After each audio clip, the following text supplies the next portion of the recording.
Hey, welcome back to Listen Lissa. I'm your host, Alyssa.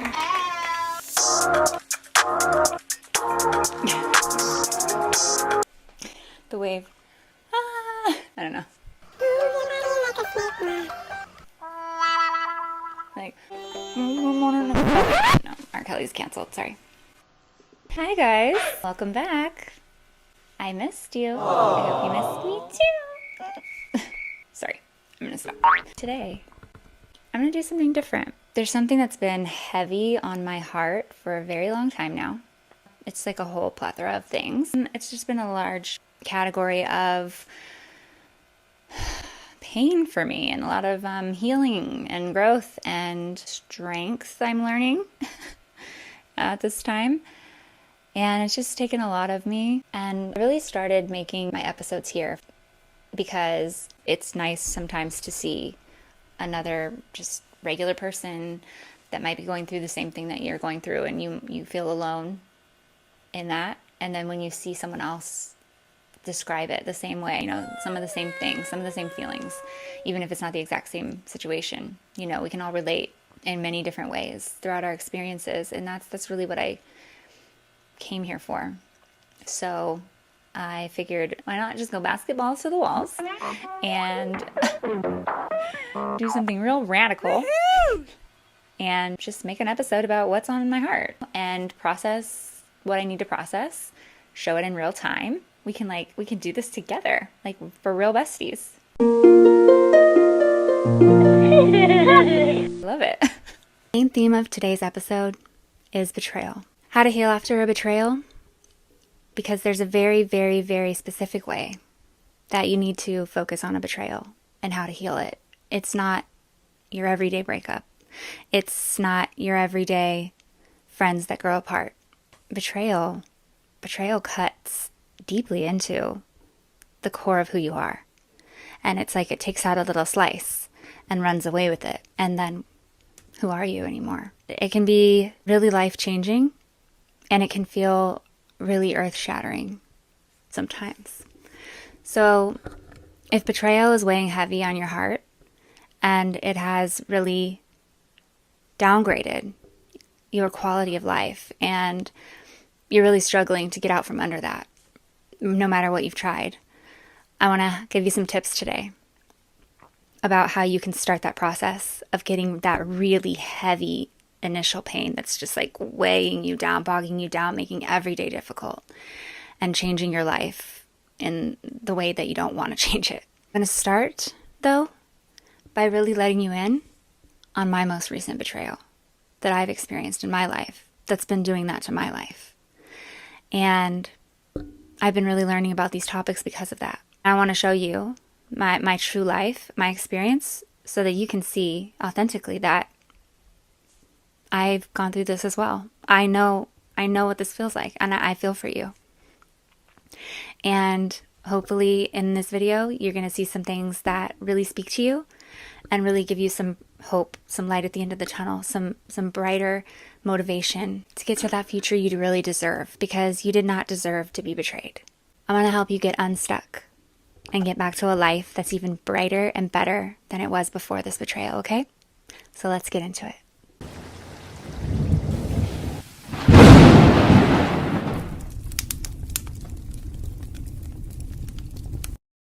Today is going to be a little bit different of a video than what I normally do. Something happened to me recently, and I want to talk about it. Here's my story. This past Sunday, I was at home in my room. I was having a pretty good day. I was just chilling, and I was just at home working on my YouTube videos. I was actually editing a video that I posted today. My mom knocked at my door, and she came in the room, and she had a very worried and alarmed look on her face. She held up her phone to me, and on the screen was a picture. I felt like my head was spinning, and I was just instantly, amidst the confusion, I was also just completely enraged, also insulted, and also desperate to fight for myself. That was just my like instant reaction, because I absolutely knew I did not do that, that I would not do that. I didn't even know what that was really. Who did this and why? It was hurtful and it was just frustrating. He was telling everyone around him, and he had been for a long time. It just makes me nearly want to vomit when I think about how much that was going on.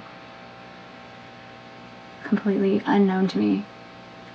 Well, I naively sat there and thought I was building a future with people. Give me a minute, hold on. I can't imagine what could have been told about me that would make people treat me that way, unless it was just an absolutely repulsive lie. What would you say about somebody to make people treat them like that? Like, it would have to be something that would make you not like that person. Like, so I'm gonna try to get through this whole video without getting emotional, because this stuff really hurts. It really hurts to think about that. That this person that I thought was the love of my life was going around to people in his life and saying such horrible things about me that people would actually visibly treat me differently. I will come back to this, but first, how in the world did I get here?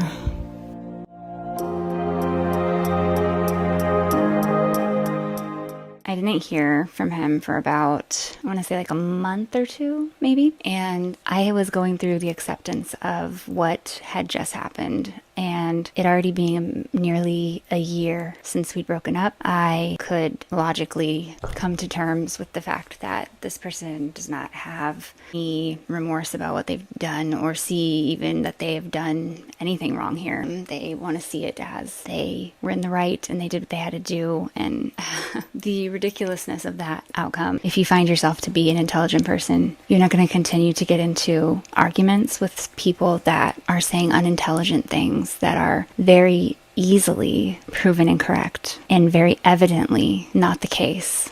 And people that are dedicated to riling you up so that they can then point the finger at you for everyone else that's looking and go,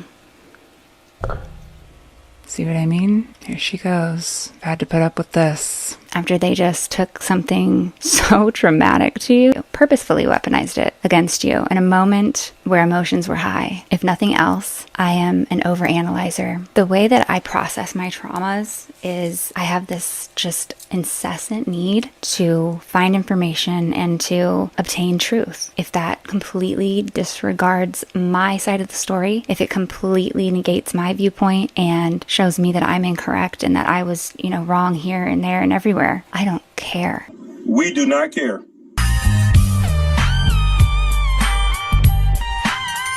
I will then come out and say, I was wrong here. Have been so dedicated in my life to integrity and to self-evaluation, self-awareness, that I value it so heavily in other people as well. When I see someone that can turn around and just go, yeah, I was not correct in that situation, and I now see it this way, and this is how I was viewing it that way, and this is why I thought that, and now I want to bring awareness to that, because now I now have a self-awareness in that area. That is such beauty to me. That is beautiful. I love that. I think that's such an important defining moment in the human experience, when you can do that for yourself and when you can do that for the people around you. When you no longer have this ego and this pride on your shoulder of like, I have to be right, I have to be right, I have to defend my stance. I'm reporting facts of what I have sat and replayed in my mind thousands of times to get an understanding of what actually happened in this scenario, what is at play and why it's happening. Because you know why? I don't want to remain in the dark and let it happen to me again. I didn't want this to happen to me. I didn't want this to happen to that person. I didn't want this to happen to anybody involved. This was not the goal I set out to achieve. This is not what I got involved with this for. And it did not turn out any way that I could have possibly predicted. Not a thought in my head, and not a way that I could ever have imagined someone would behave. That doesn't sit right with me. I can see definite moments where I made bad decisions that kept me in this cycle. I can see definite moments where walking away and keeping my dignity would have been much better route for me. I can see places where I exacerbated the issue by instead retaliating with an emotional response rather than taking the high road and saying, I don't participate when people are treating me this way and I'm leaving. And walked away when I should have in the beginning. When I first saw these red flags, when I first saw these behaviors, then that would have been the end. I still would have went through pain. I was already in it too far. I still would have went through all the questions of why and what happened here. He wouldn't have had the chance to use my reactions as some type of evidence that I was at fault here. And I was a part of that dynamic at the end. He was very successful in doing that. When this person started to devalue me and put me down and tell me all these things that I knew were not true about myself and was just inexplicable, hard-headed and rude and savage and just stubborn.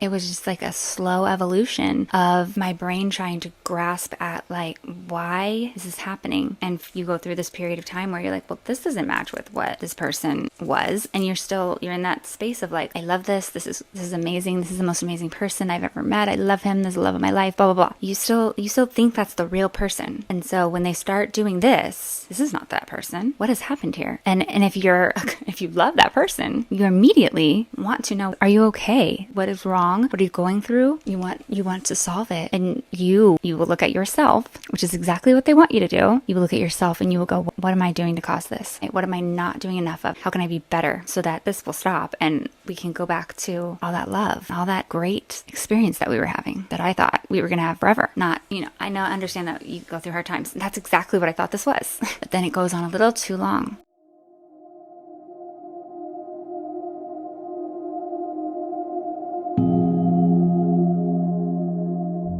Not like they just stay like this for like months at a time and give you no reprieve from it. No, the first time it might last a night and then the next day they're fine. And then, they're back to their happy self. And then the next time they do it, it might go on for a few days. And just when you're like, this is happening again, what is going on? Then they're back to their happy self. And you feel reassured again. And you're like, oh, there you are.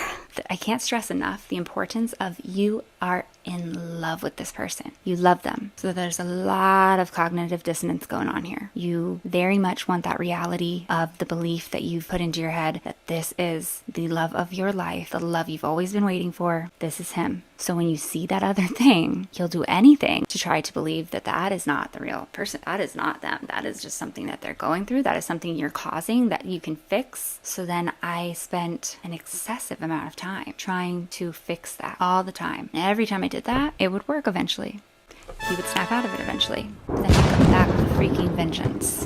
And it would last longer. And you're so inundated now in so many different ways. You're in with the family. You're living with them. You have all these roots and ties and connections. You're 2 years into this, and it's become nearly almost never that you see that person that you once were hoping would come back. It's like they're never coming back, but they still do, just a little bit, ever so often. Breadcrumbing is a term that means someone is giving you crumbs. So they're not giving you their whole self. They're basically giving you just a little bit of enough ever so often to make sure that you don't get all the way away. You don't ever actually leave. They also don't have to put their full effort into you. So they're never going to give you everything that you want. They're never going to give you the relationship that you desire, or the one they might even be communicating to you is coming. Or like, after this, we're gonna do that soon. Yeah, right after this happens, we're gonna do that.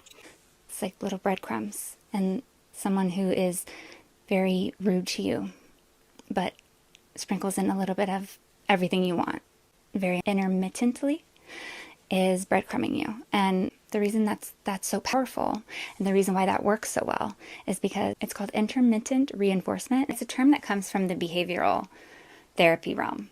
So it's something that influences behavior, and quite well, actually. It's one of the top methods that tends to produce the best results in behavior therapy. I used to work as a behavioral therapist, so I'm familiar big time with this method, and it's just funny that, anyways, I'll get to that. So intermittent reinforcement is the delivery of a reward at irregular intervals. Okay, so a method that, and it says right here, a method that has been determined to yield the greatest effort from the subject. So The person that is receiving intermittent reinforcement is going to exert the most effort by using this method. So they're going to try the hardest. They're going to try to be perfect. They're going to try to do all of the things that whoever is influencing their behavior wants them to do. The subject does not receive a reward each time they perform a desired behavior or according to any regular schedule,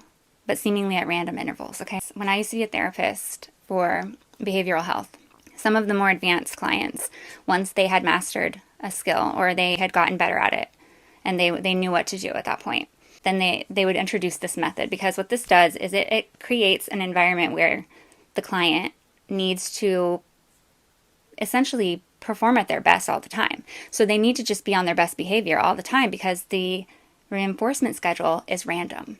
So when they deliver a reward for the good behavior, it's going to be at, you don't know when. The client doesn't know when, or the child. I worked with children with autism. If you want to influence someone's behavior, this is like textbooks right here. This works on anyone. It doesn't just work on children. So when used in relationships, this is why breadcrumbing can be considered abuse, is because when someone does this in a relationship, if your goal is to control and be superior and make your partner be at your beck and call and just constantly in agony and never getting what your partner wants, never fulfilling what they need, and you're just controlling them and manipulating them and getting what you want out of them, then you're an evil genius, because this is going to get that. You know what's even more genius, though?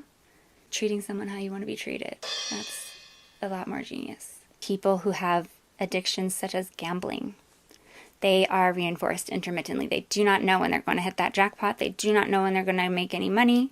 So they just have to keep doing it. Even when they lose, they have to keep doing it until they get the reward. So that's why it's so addicting, because they're like, maybe it's going to be this time, maybe it's going to be this time, maybe it's going to be this time. It's the same in a relationship, because you're like, I don't want to give up now, because maybe we're about to turn that corner. Oh, he was so nice to me that last week.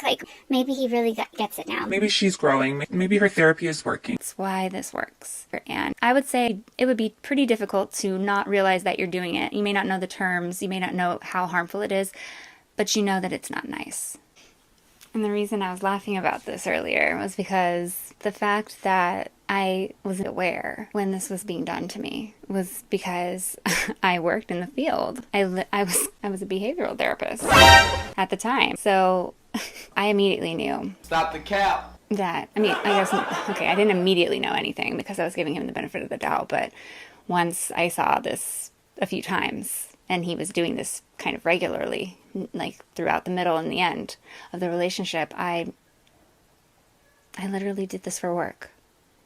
I knew that he was breadcrumbing me.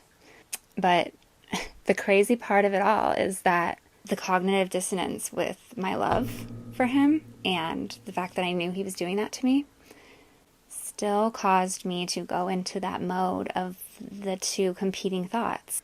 I still did that. And I worked in the behavioral field. So that's like how strong these tactics are. It messes with the mind. That bird.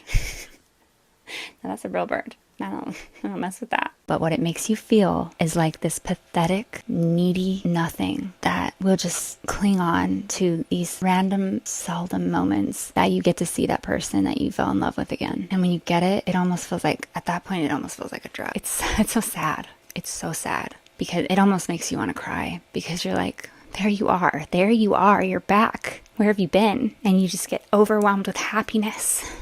And you want to hope that it's going to stay like that. And you want to believe the things that they say. And then before you can even settle in, they're gone again. They're inexplicably mad at you again. They're ignoring you when you speak again. They're making little comments at you when you just try to say hello. They're criticizing you and putting you down.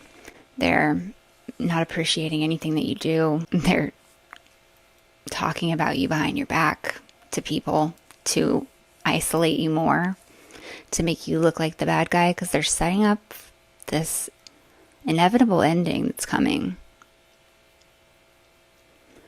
where after everything that you've had to be put through,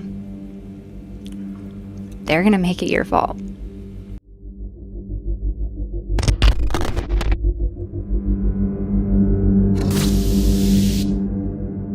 It's so demoralizing when you know who you are as a person and you know that you can trust in what you've experienced. You know what happened. You know that you have laid in bed at night, awake, so many nights, dwelling on this, replaying it in your mind. You've tried every avenue of resolution, compromise. You've tried to even give further than what you should ever be required. You've tried to meet them not in the middle, but more than the middle. You've laid your heart out on the line and said, I will do anything. Just please stop this cycle. I love you. Please stop hurting me. And they do not stop. They tell you you're delusional, you're making all this up. And you might even start to question if you are delusional. So you've already been down that whole road and like come out on the other side. Definitely know you're not delusional, because when you started to question yourself and kind of accept what they were saying, you then came across something that you weren't supposed to see, or walked in on a conversation you weren't supposed to hear, or got told something by someone that they weren't supposed to tell you. And you find out that everything that you've been worried or suspicious might have been happening after everything else didn't make sense. You find out that that is actually happening. That is actually going on behind your back. That is actually what they're doing here. And then, but then when you try to go and tell people about that so that you don't have to be isolated and hurt this way anymore, they don't believe you, or they think you're trying to pull them to your side, or they think, oh, I just see both sides of the argument. I see both sides. You both have a point. No, we don't both have a point. There's one person that's predatory in this relationship and doing things that are conniving and manipulating and pushing a false narrative on people to intently cause harm to the other person. I never really understood the term gaslighting. I mean, I understood the term. I understood what it was. I understood the concept of it. But it's one of those things that until it happens to you or you experience it in real life, it just doesn't sound like a real thing. Someone tells you something that you know is not true about something you were present for. Okay, so you just tell them, no, that's not what happened. It doesn't make sense. It just seems like one of those sensationalized things, but no, it's crazy. It was wild going through it. I just always thought I'm very articulate. I'm very thorough. If someone tries to tell me that something wasn't the way I know it is, I'll just prove it to them. And so that's what I tried to do. This person, or the people that are like this, they are dedicated to getting this wrong about you. They're dedicated to painting you this way. They will stop at nothing, and they're not going to look at your proof. I can't count the number of documents I have compiled and sent to him or given to him to look over, and any one of the 1,000, I don't even know how many, any one of them would debunk beyond a reasonable doubt almost everything he's ever said about me that I disagree with. Without fail, he would turn right back around and restate the same thing. Retell the same story. And I would just nearly go mad.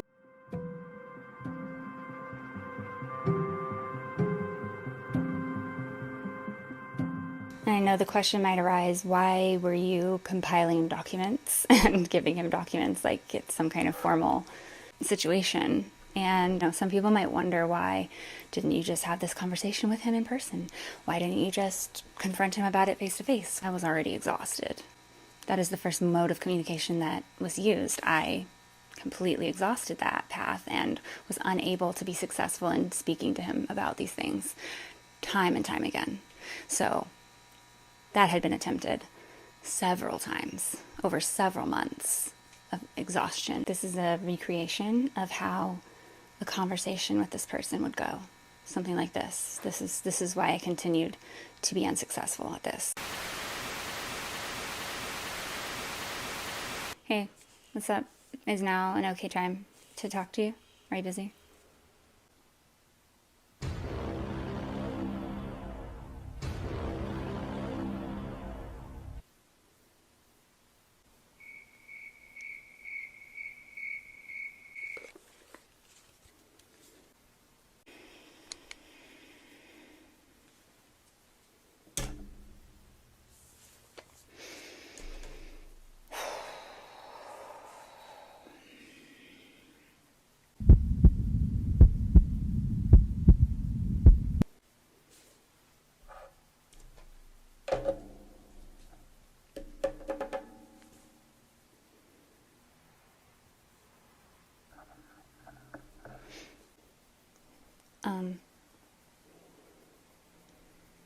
I'm sorry, did you say yes?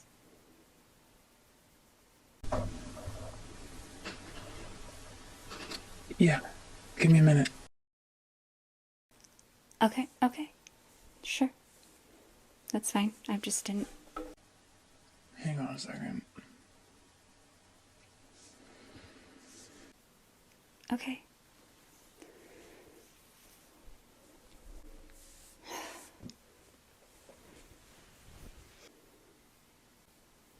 $2,000 later.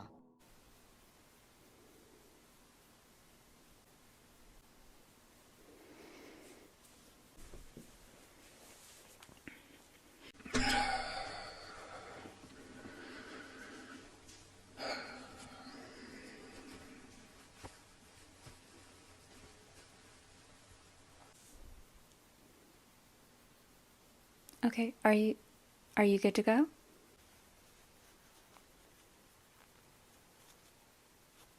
Or not? Should I just go? Okay,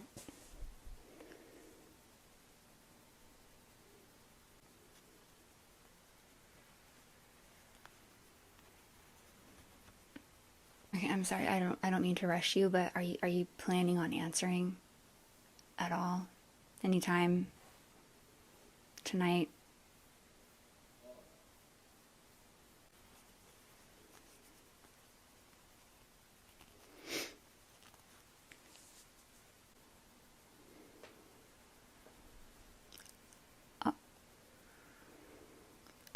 Do you want to do this another time? I don't think you understand. I work. I don't think you understand my work. I go into the office today, and there's my boss. He's already been chewing out my asshole for this entire month. I'm like, dude, can I even get in the office? I can't even get my pinky toe in the office door without him being up my hole. I got Jessica on leave. She never works. I'm trying to get her fired. She's useless. She never comes to work. She's just constantly having a problem. I thought you liked Jessica. Wasn't she like your best employee last month? No, her. Okay. You had a baby. I think she had a mental illness or something. I don't know. She never comes to work. She's something with her ulcers. I don't even know. She's just lazy. She just leaves it all on us. She calls out of work. She doesn't even get any sales. I just want to get rid of her. I wish she would just not come back. We'd be better off. We don't need her on this team.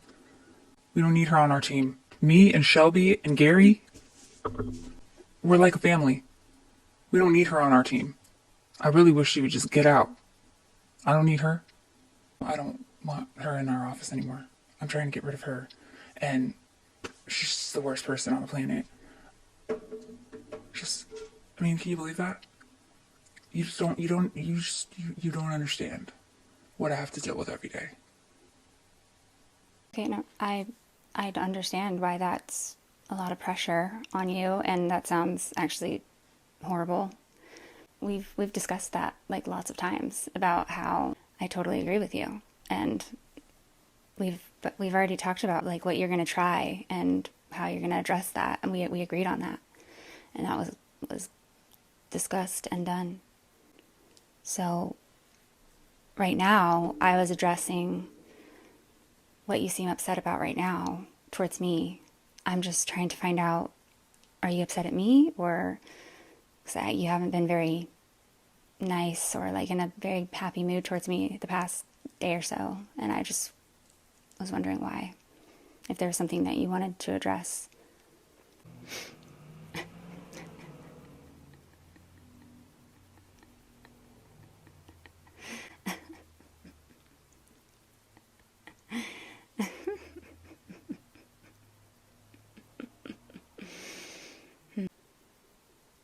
Why are you laughing?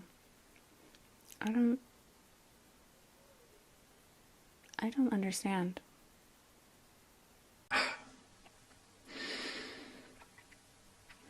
Man.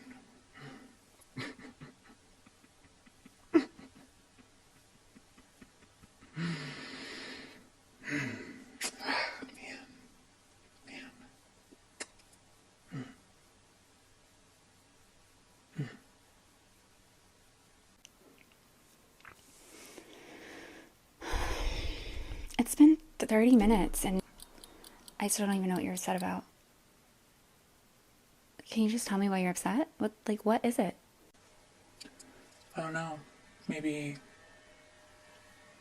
your brother can help you out with that.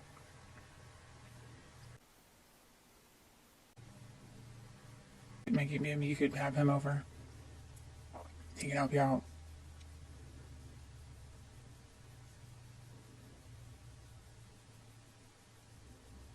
Why don't you just keep doing whatever you want to do? Whoever you want to do it with. Okay, I'm trying to talk to you about this and whatever is wrong, because I don't know what it is. So, is that what it is? Is it about my brother? Is that what you're upset at me about? No.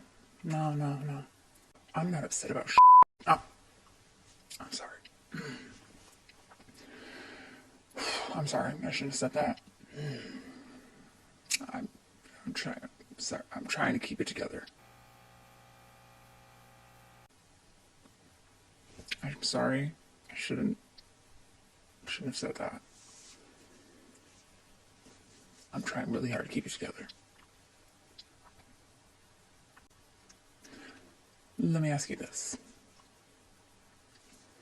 Who else in this house has guests coming over and staying for weeks at a time? Who else does that?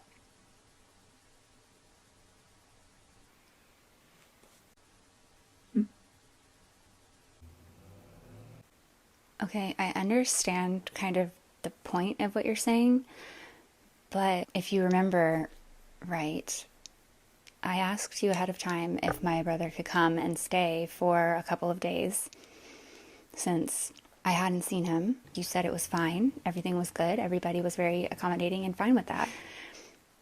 When it came to the end of that stay, without me even being in the conversation, I was not even here. I was inside. You had this conversation with my brother. You asked him to stay longer. You invited him. You guys literally planned that between the two of you, and I was not even part of it. So I don't understand how you can then say this to me. So to answer your question, no one else in this house has people stay for that long, but I don't know what that is supposed to prove because you were the one who invited that person to stay that long. So I'm not sure where you're going with that. I don't understand what you're upset about. Okay. Yeah. No, you're right. I did. And I have no problem with your brother. I love him. I love that man. I mean, I called his boyfriend when he was staying in his house and wouldn't get out. I did that. I stood up for him. Who else do you know will do that? I vouch for him. My brother will vouch for him. We love your brother. That's my dude. Okay. And that all makes perfect sense, and that's great. But I still don't understand why you're upset at me. Are you upset at me? You're acting like you're upset at me for something that I did. No. What the? I don't know where you get this stuff. Sometimes I just have things on my mind from work. I don't think you understand what I do.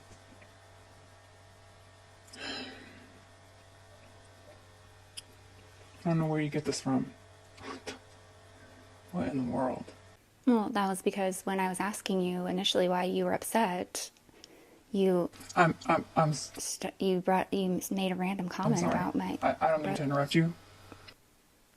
Okay. But I'm going to. I hear you. Listen.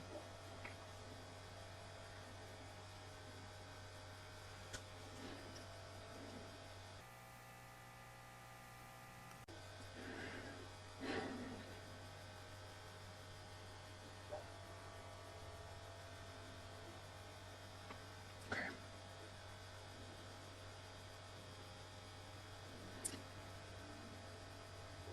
What I want to say is,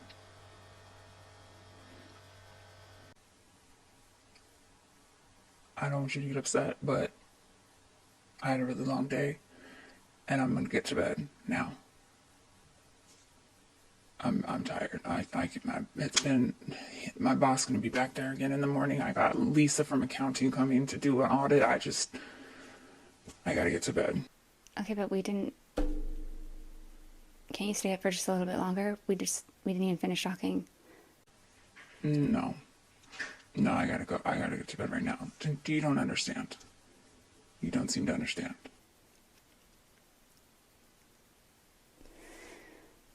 Okay. And then within the same week or the next week, that very same comment would be said again. So at some point, it would be said again. Why don't you go ask your brother? Who else has somebody stay here this long? Who else has guests over that much? And I would just be like, I've already talked to you about this. You asked him to stay longer. And then later, I would somehow find that that's being discussed amongst other people as well. So he's speaking to other people in the house about, see how many times she has guests over. She has guests over for so long. It's so intrusive. It's so rude. It's blah, blah. I would be like, and then I would be compelled to show proof that he is the one, in fact, that invited my brother to stay longer. The problem with all of this, rumors behind your back and gaslighting, is that it's not being said to you. So you are addressing a problem that's happening behind your back. No one's coming out and saying it. Everyone's just treating you differently. So when you want to show proof of something, nobody cares, because they're having this conversation behind your back.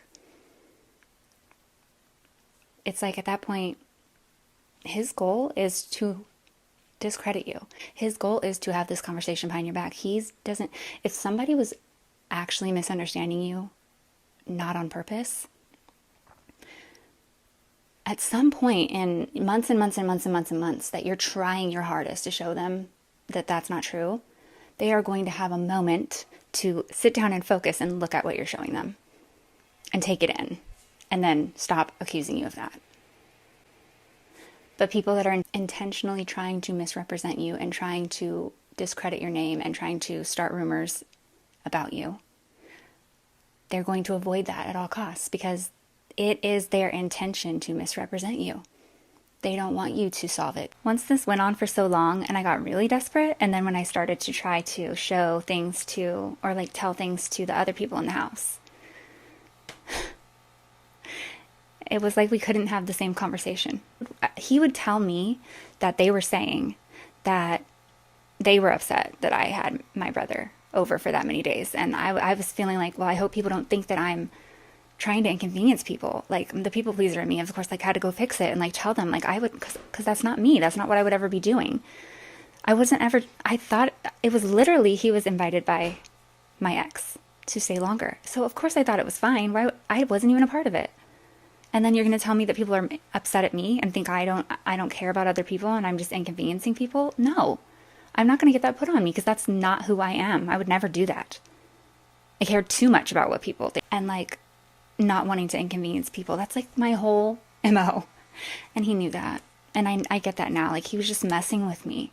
He was doing things that he knew would be so upsetting to me and making me think they were true. So then I would go to the other people in the house and I would be like, I hope you understand. Like, I didn't want my brother to stay here that long. It was not even me that did it. And I'm trying to tell them that it was their family member that invited. And it's like, it's going in one ear and out the other. And they're just like, get it. You want your sibling here. I mean, we have our siblings here with us and I get it. You want them here. It totally makes sense to me. And it's like, they weren't even saying really that they had a problem, but they weren't also not saying that they didn't have that they did have a problem or that they didn't. I wasn't really sure, but also they weren't hearing me. That's beautiful. Thank you. But the point is that I didn't invite him. Do you hear what's happening to me? Someone is trying to put something on me on purpose. They are purposefully trying to harm me in this house. Like, do you hear me? They're making things up when they orchestrated it. This is proof. Like, look at this. Why is he doing this? Like, help me. And they either just didn't get it or they didn't care and they were part of it. I don't know. I really don't know what would ever compel anybody to do any of these things. I really don't. But that's what happened. The sad part of that story is that conversation is not very dramatized. Like, fairly spot on to how the conversation would go. I mean, that was a pretty accurate rendition. I mean, I don't do his voice the correct way, but like, those are all things he said, and in that exact way, and in that, and that would be hours. That would be hours. And it happened with everything. Every single thing he accused me of. Every single thing he claimed to be holding against me or claimed was the reason that he treats me the way that he does. He would just make erroneous claims about how I do something that deserves that treatment. And then when put on the spot to back that claim up, he did that. Over and over. And also that is the example of how someone I absolutely thought loved me was sabotaging me and purposefully just setting me up for failure, setting me up to be disliked, setting me up for just constant turmoil and heartache. This person ruined years of my life, significantly reduced the level of joy that I could experience, that my kids could experience for years of my life. He would constantly create these situations where I would be indebted to him, or he could throw in my face what he's doing for me, but he would set the situation up. So some examples of this would be my son was having a friend sleepover. And the night before, this person was wrestling around with them or whatever and said, You guys want to go get lunch tomorrow when you wake up? And then they're just like, I was thrilled. Like, what a good guy, right? Looking at him with loving eyes. The next day, when it's time for him to go do that, he's like, You got me taking these kids to lunch. You got me doing this. And I'm just like, No. You got you doing that. I didn't tell you to do that. I didn't tell you to do anything like that. That was your idea. You did that. Free will. Like, I didn't tell you to do that at all. Totally appreciate it. But, like, why are you throwing it in my face and using it as a reason to get mad at me now in the morning? Like, why? any little thing for me that he did, he was so aware of it. But I could do everything, and he would act like it was nothing. He could not see a single thing that I did for him. It was completely out of his mind. He would never acknowledge it. Almost never. But everything that he did, the smallest thing, was blown out of proportion. Was just like, oh my gosh, like I remember the time that he somehow made a point to me that coming to his house, coming to hang out with him when we didn't live together yet, the way he would refer to that was him making time for me. I make time for you to come over, blah, blah, blah. I have you over. He also used him coming to my house as also a gift to me. So then he also referred to that as something he does for me. I drive to your apartment. So it doesn't work that way. Like, it can't be both. Like, if me coming to you is you giving me your gift of your time, then you coming to me would be me giving you a gift of my time. Like, it's not always you giving a gift of something. Like, I'm giving too. Like, it's like he didn't even see me as a person. Like, he never gave me any credit for anything. Never. Everything was always minimized. Everything that I did was like the smallest little minuscule thing. He would just break it down to the smallest little thing. Like it was nothing. And then somebody else could do something far less, just be blowing it up like it was the greatest thing someone ever did. I remember when he told me about his coworker bringing him tea, where he literally laughed at me when I brought him tea one time when he was sick. He was just like, well, why would I don't drink tea. And he was just going on and on and on and on about his coworker. Like, so sweet to bring him tea because she heard that he wasn't feeling well. I'm like, when you start to realize that your partner they say they love you. I love you, I love you, I love you. But like everything they do just seems to indicate that they don't like you. That's a red flag, big time. It's like, why do you even have a girlfriend? Like, why are you even here? You can't stand this person. You don't like them. It's like you despise them. Why? Why when you get in a relationship, you start treating the person that you're with like you can't stand them, like you do not like them. You treat them the worst. You treat everyone else better than that. It's crazy. I don't understand that concept. It makes no sense to me. Another time, he did that same thing, like where he said one thing and then tried to later say that it was my fault. The worst time he did this was on Christmas of 2021. That was around the same time when I was about to move out the first time. And this almost was the straw that broke the camel's back as well. And thank God I had witnesses. My son was right there when he said all of this in the morning. He said, I do not want to wait around for my sibling to get to my parents' house tonight when we go there for Christmas, because I'm not staying there that late. I want to get home at a decent time. That's why I want to get there soon. I want to get home at a decent time, and I want to be enjoying blah, blah, blah, blah, blah at home. And he's like, so we're not going to stay. I've seen this before, okay? So, knowing what I knew, as soon as he left, I might have said it right in front of him. I said to my son, I said, he says that now. Watch how when it's that time that he said he wanted to go, if I say something to him, and I'm like, just remind him of the time that he said he wanted to go, he's going to try to act like I am trying to make him leave. And like he never said that. Watch. Does it every time. So we get there, end of the night, right? It's about the time that he said he wanted to leave by. It's actually more than past the time. Like maybe an hour or so past the time that he said he wanted to leave. So I just asked him if we're leaving or what, because everyone was expecting to leave at this time. That's what I told him. I wasn't pushing him to leave. I wasn't saying, I'm going to leave right now. I wasn't saying that. I was like, are you ready to leave? I'm ready to leave if you are. And I also said, we do not have to leave. I then watched him proceed to discreetly, because I kept an eye on him, because I wanted to see what he did. I watched him very discreetly walk around to each person and tell them, sadly, with this mopey face, that he's going to be taking off. And when they would be like, oh, you're taking off? He would be like, yeah,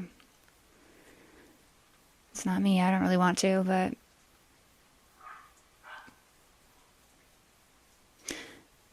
and now, again, example of how he's not saying it. You know, he's not saying it about me, but he's saying it. Like, you know what he's saying. And everybody knows what he's trying to imply.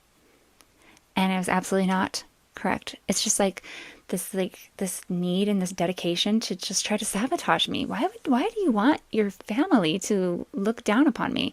The only reason that you want that is because you're planning, like it's like this like sabotage for what he's planning to do all along, which is discard me. And I have to look like the bad girlfriend. I have to look like the person that deserved that. He knows damn well I don't deserve it. So he would look very terrible if people were to just see how he treats me and have no reason for it. So he has to make me into a bad person, of course. Then, to make matters worse, when we get in the car, I was going to address it with him later, not on the spot like that. It was Christmas. I was trying to have a good Christmas with my children and him. I was very upset. I was staying quiet. Then he gets on the phone in the car with his sibling, the one that wasn't going to be there until later, that he already established with he would not be able to see on Christmas evening, that he already talked to, that they already said their Merry Christmases, and they said, I'm not going to be there when you get there, so I'll see you back at the house, Gets on the phone with the sibling who lets him know, I'm on my way to Mom's. Are you still there? He then says, No, I'm not still there. I'm on my way home. To which this person replies, Aw. Man, I wanted to hang out with you. it's fine to, like, I get it. Like, they want to hang out on Christmas, and that's fine. But also that person had already said that had acknowledged that they wouldn't be able to hang out with them at Christmas. But, like, I guess maybe they were just hoping that it would work out, and that's fine. But his response then was, Yeah, I wanted to hang out with you too, but I really didn't want to leave. But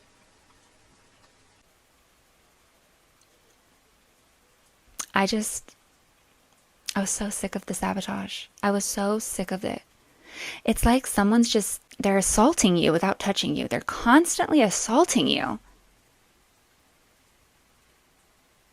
with their tricks and psychological games. It's like, stop. It's so upsetting. And it takes away your entire sense of like security and safety with that person and trust, because you realize that the person that you are with, the person that is supposed to be the closest person to you at this time, is literally trying to hurt you constantly, trying to sabotage and discredit you constantly. It's like you're with the enemy. It's so just like unbelievable when it's happening. So, I mean, I have many more examples, but those were just the ones that came to mind immediately.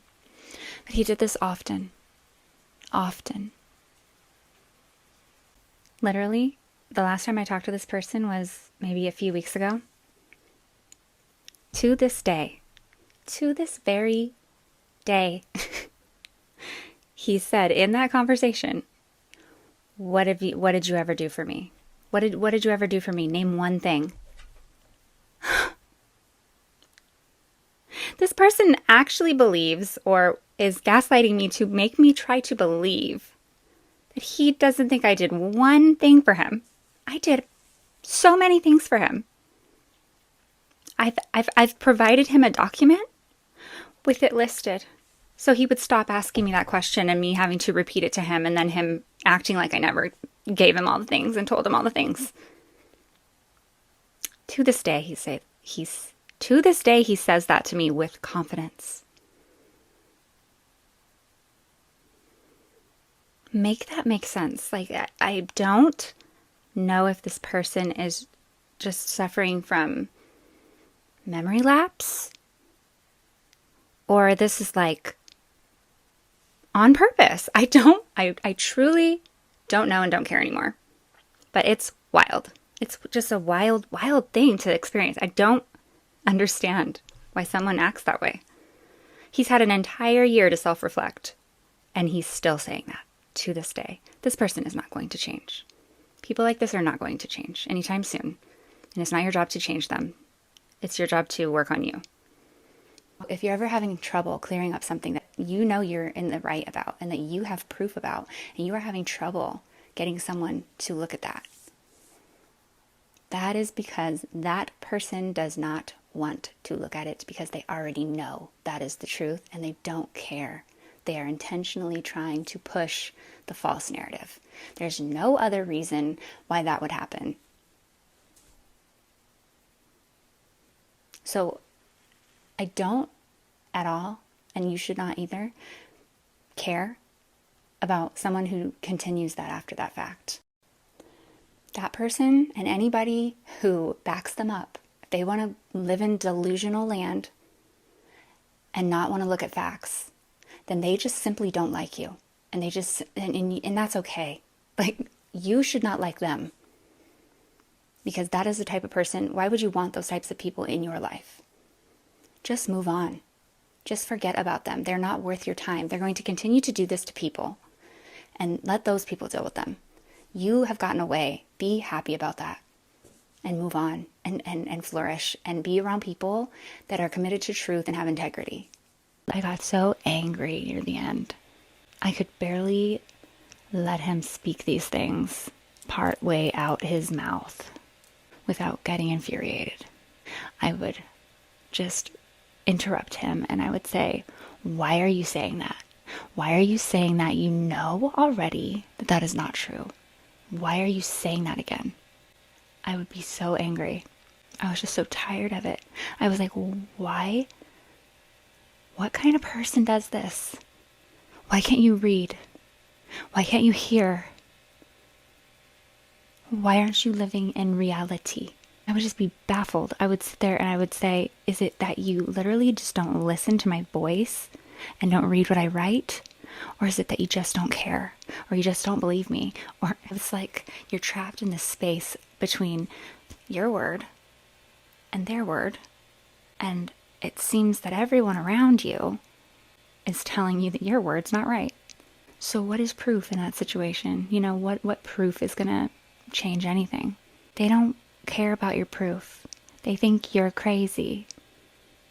They think you're off your rocker. They think you're not smart. That's another thing he did. He would really try to like discredit my intelligence and act like I was just so dumb. Like, little did he know, I'm not dumb at all. I'm not only street smart, I'm also book smart. I went to college. I made amazing, exemplary grades. I'm a fantastic writer. I love vocabulary and grammar, and I literally am such a nerd. I research things for fun. I love to make lists and learn about things that interest me, and I'm always developing my brain. I'm very intelligent, and that's not a brag. Like, I'm not trying to brag. It just is. I am intelligent. I know that I am. And when he would try to like dumb me down, talk to me like I was like some kind of idiot of the time, whatever he was saying, and whenever he couldn't engage in a conversation with me or even understand what I was talking about, so he would try to act like I was just like being stupid, was because like he didn't know about that and he didn't want to feel stupid, so he'd make fun of it until I'd shut up about it. And like, he had people believing I was actually like literally stupid, and I didn't get it. Like, she just doesn't get it. Like, to the point that in the house, I don't want to say like everyone was involved, because I truly think that there was an element with some of blind ignorance to what was going on. That part, you know, the ones who were that way, I think that is just due to the fact that they are just purely good-hearted, and that they could never have like actually conceptualized that what was going on was going on.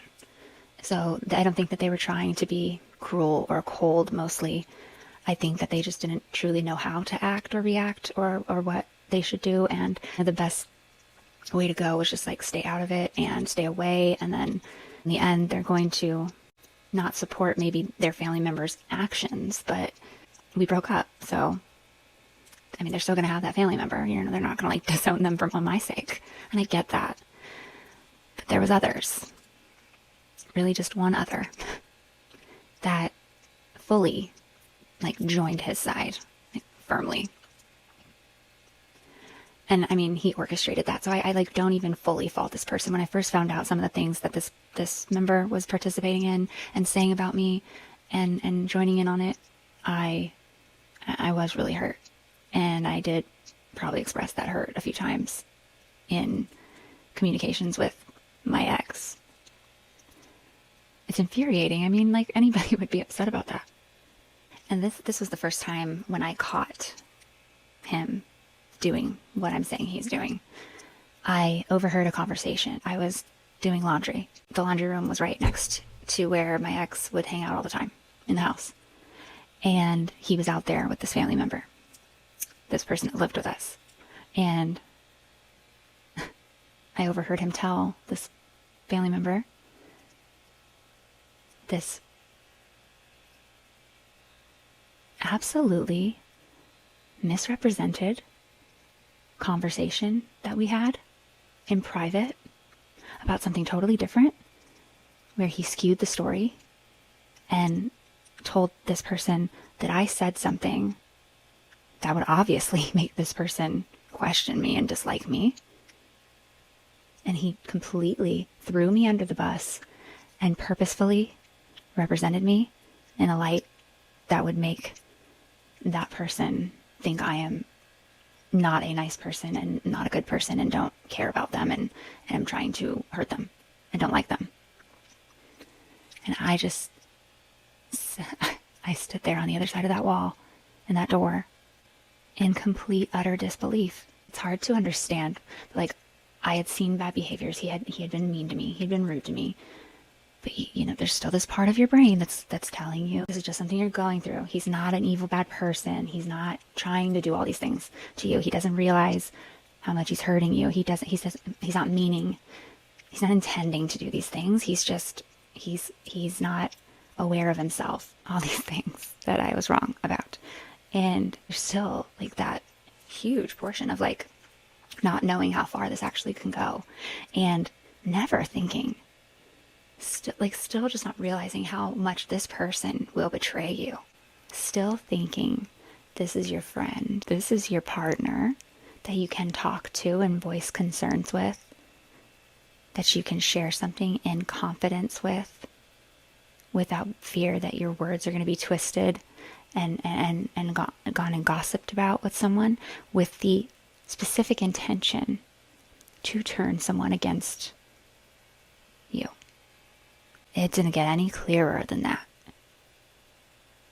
I was horrified. And that was when I almost moved out the first time. I was ready to move out. I took all of my stuff down and I was getting prepared to move out. And that was about 9 months before I then really moved out. Because he came and gave me a faux apology, which is very textbook of this type of person. Acknowledged some of the things that I had been saying he'd been doing, seemed like he was enlightened, and gave me everything that I had been wanting so bad to hear, and wanting so bad for him to say, and wanting so bad to happen all this time. And I'd been in all this pain. And he did that because he got caught red-handed in something he couldn't explain away and he couldn't lie away, because I heard him and that person heard him saying it. He eventually did try to like later retell that story too, but like whatever. But at the time, put him on the spot and he couldn't explain it away. I said, I heard you say this. What explanation do you have for that? Why would you say that? You know that's not what I said. Why would you do that? The only reason that someone would say what you said would be to make that person dislike me. Why would you want someone in your family to dislike me? And why are you telling a lie about me? Why are you sharing a conversation that we had together that was between us I was sick of it. And even at that point, I even went to that family member, my roommate, and I told them. I didn't care. I said, I wasn't trying to hear what you guys were talking about, but I heard what this person, my ex, told you. And I want you to know right now, from me, face to face, that was never said. That's not what happened. That's not the conversation that took place, and I never said that. This is what really happened. This is the real conversation that I had that was twisted. And I just wanted to tell you that myself. And I do not have any idea why your family member, my now ex, would say something like that and make you think that I would say something like that about you, or that I would do something like that. And I said, it is 100% false. They have misrepresented the conversation that we had, and I believe intentionally. And this person said, oh, okay, cool. It's all good, like, it's fine. This person's not a super expressive person, so like I couldn't really tell if they took that at face value or not at the moment. But what went on to happen the next 9 months, I don't think they did. I don't think they did.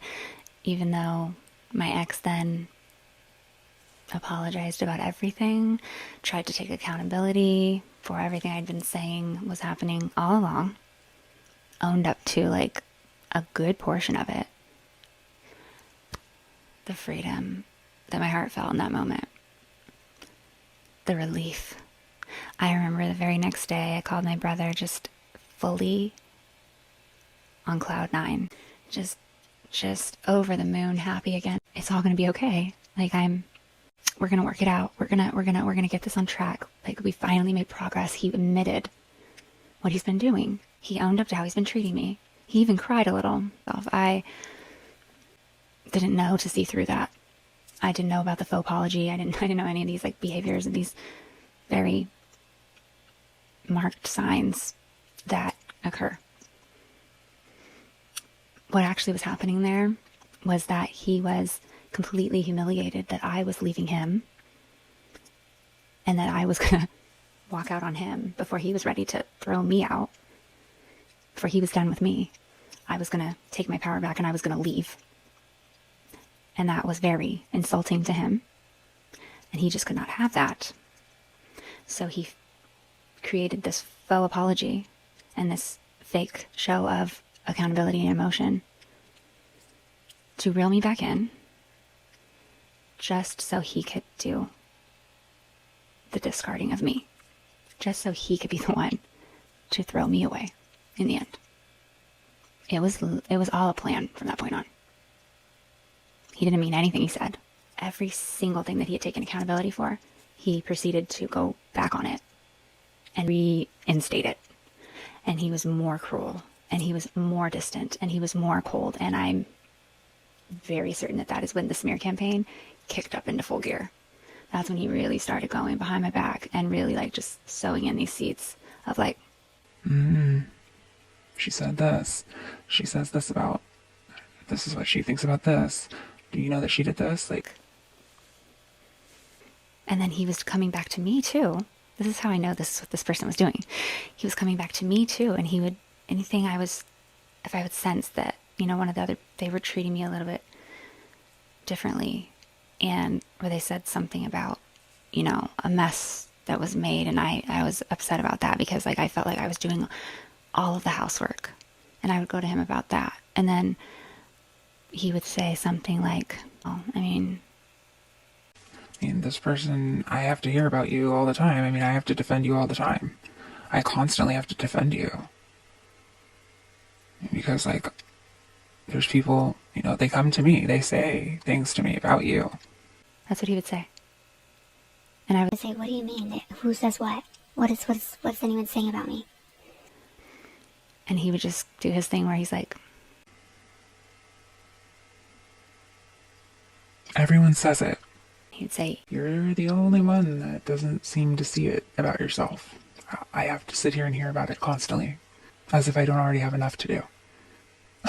As he sits in the garage doing exactly what he wants to do every day when he's not at work, over and over, refusing to do anything else, while I be the maid and get told I'm not doing anything. And while I'm working, not by his definition, but literally doing everything I can to support myself in the house while going through a severe financial crisis that was not onset by my actions. He lied about that too. He misrepresented that. He tried to gaslight me about that as well. There was this one time, this is the way he would try to like pit me against the other people in the house and like pit them against me and try to isolate me. So before everything got really bad, when I first moved in, and I was getting naturally really, like, I was getting closer. I was developing a relationship with one of his family members that lived there. I was so happy about it. I had never felt like I had a whole family of people that were accepting of me and that I felt just not, like, accepted by, I felt accepted. I was so happy. I remember I had had a few like really good days with this person in his family, and I had had some like just close sharing. Like I felt like I was forming a real friendship, and I was happy about that. And I thought that was such a good thing, such a great thing. Something that, he would love as well, because he apparently he obviously like loves this person, right? And then he says he loves me. So like, don't you want the people that you love to love each other, right? And this person was not opposite sex or anything like that. So like, I would think like that would be a great thing that he would want to hear about, right? And I was so excited. I was so happy and excited to tell him, genuinely.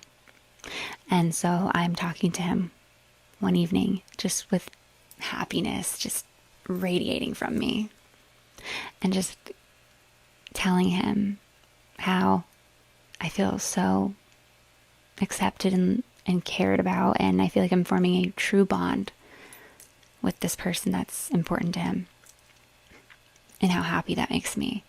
And I had shared with him how becoming a teenage parent had really stifled my socialization, and then furthermore being in a physically abusive relationship and constantly hiding that, not wanting people to find out about that, further isolated me away from people and made me afraid to trust people, made me afraid to trust myself, and had me losing a sense of my identity. And I just pulled away from society, and I stopped pouring into my friendships. And when you don't water something, it doesn't grow anymore in that spot. I mean, I take all the accountability for that. I didn't ever have any just nasty falling outs with my friends or anything like that.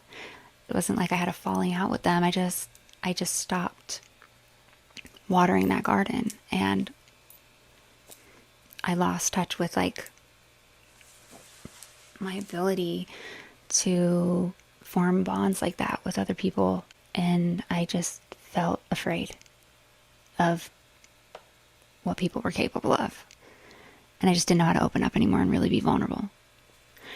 And I had shared these things with him, and how they had hurt me, and how they had affected my life long term, and how empty I had felt over time because of that, and how alone. So when I sit there and I share with him how grateful I am to be with him and in his life, and to be a part of this experience in this family, and to have people I feel really see me and really form bonds with me, and I just wanted to express how excited I was that I was feeling a true connection, a real friendship forming between myself and his family member that lived there with us. And do you know what his reaction was? He chuckled, And he began to shake his head and walk around and like mess with his hookah and like whatever. And took a really long time to respond. And I mean, in that long silence of odd, weird behavior and reaction, I got the notion that he was not pleased with this information. I could not understand why. When he finally did respond, after being prompted several times, like, what are you doing? I'm trying to tell you something like from my heart right now that I'm very happy about. And he said, You know, you should really be spending your time thinking about your bond with me. Because if you don't start putting a little more attention into that, then there's going to be nothing here. And do you really think that person is going to be your friend if we don't make it? I mean, I was just like deflated instantly. And I was like, what do you mean? Like, I'm not neglecting a bond with you. This is just an additional bond. Like, I'm saying, like, this is great. I'm really happy about it. And I thought you would be too. And he interrupted me and he said, She's not your friend. If I told her not to be your friend, she would not be your friend. If I told her not to talk to you ever again, she would not talk to you. She's not your friend. I just stared at him like, why are you so mean? I could not understand why he was saying that to me. Like, I was like, I don't understand. You don't want me to be friends with your family? And he's like, You know what? That's your problem. Maybe you should really start thinking about how much you're bonding with me. And when you get that sort of down, then maybe you can think about other bonds. But right now, like, maybe things would get a lot better if you thought more about your bond with me. and I was like, I'm with you every second that you're in this house. Like, the moment you come home, I'm literally out here with you. When you go to bed, I go with you. I don't even get to like decide when I want to go to bed. I like literally just go when you go. But like, I live in this house and like we're taking the next step together. So I would think you would want me to bond with your family. And I'm just trying to tell you that's happening naturally, and it's great, and I feel so good about it, and it feels great. And I just felt myself just stumbling over my words, and he was just so vicious with it. He was like, She's not your friend. Like, you need to be real with yourself. If we break up, all I have to do is tell her not to talk to you, she'll never talk to you again. You really think she would be your friend? and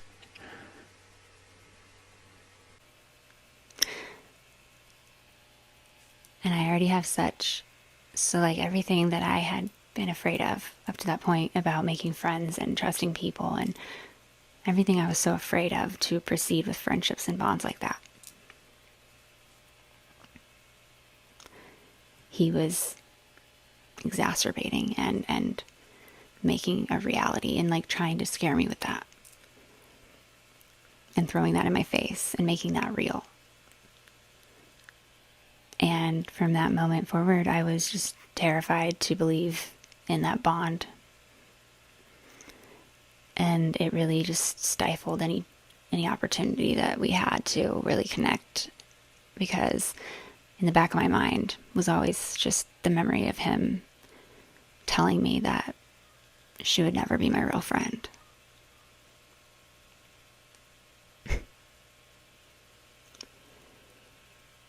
And I mean, in the end, he wasn't he wasn't wrong. I have nothing against that person. I love that person dearly. I think that if I met that person under different circumstances, I would definitely be friends with that person. I think that person's a beautiful person, inside and out. I truly.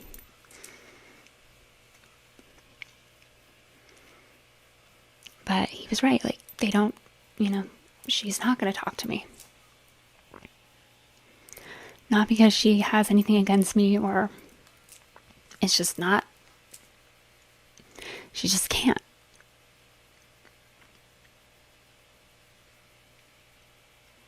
He was just cruel. He was a cruel person to me.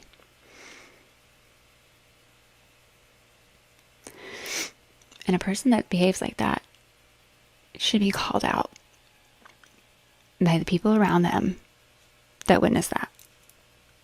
Because it's wrong. Thanks for watching my story, guys. Part 2, the beginning, is coming up next. It'll be out on October 2nd at 4 p.m. Pacific Standard Time and 7 p.m. Eastern Standard Time. Please subscribe so that you don't miss out on the rest of this story, plus my tried and true tips for how to heal that heaviness that betrayal leaves on your heart. You don't want to miss this. See you soon. Love ya. I knew Next time, that this was a little more unless than a joke Melissa. this time. It was a side of him I had never seen. So I was like, is he bothered or am I imagining things? He seems really bothered, but he's laughing. This is Okay. like that. And if you've ever been on the receiving end of this, you know exactly what I'm talking about. They act like you just made like a very calculated attack on them and you tried to like get away with it. Me being very uncomfortable with this situation, I just like I started over explaining myself. And so he's like, Oh, okay. Like, okay, I could have been winning this whole time. and he's like, I got this now. I'm gonna win this game in a second. and he goes, Never have I ever.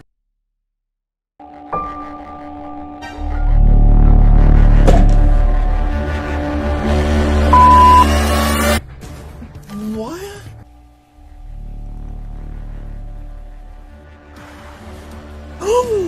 Wow.